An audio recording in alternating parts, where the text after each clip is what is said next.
இந்த போறப்பு தான் நல்லா ருசிச்சு சாப்பிட கிடைச்சது.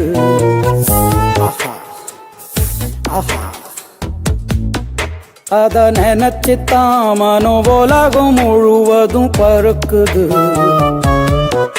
அட சுட சுட